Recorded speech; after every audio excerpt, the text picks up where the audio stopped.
Hey guys, how are you doing? Welcome to our beginner series. If you're new to iPhone or iPad and thinking about how to see saved passwords on iPhone or iPad, then this simple video tutorial will help you right away.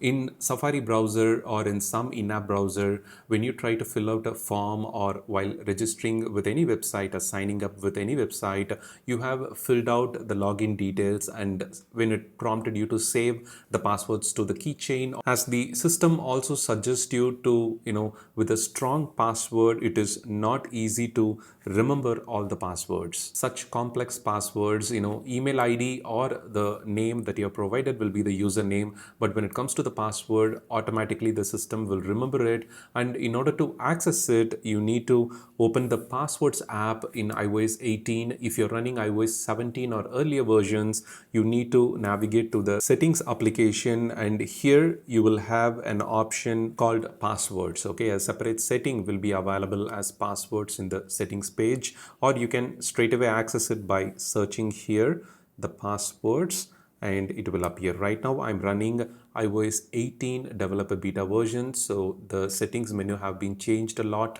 The feature that were present in iOS 17, up to iOS 17 as passwords, now made it as a dedicated app, and I already have a separate video published about explaining the features of the passwords application. So when you open the passwords app, you will authenticate with your Face ID, and you can access it by simply searching your specific password right from the search bar at the top section.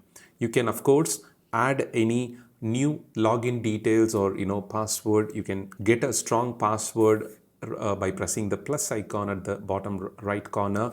You can simply select and copy paste it on the website or application that you are signing up with.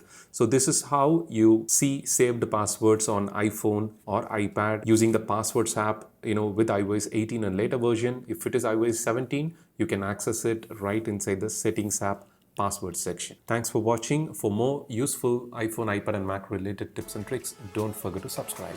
Thank you and have a wonderful day.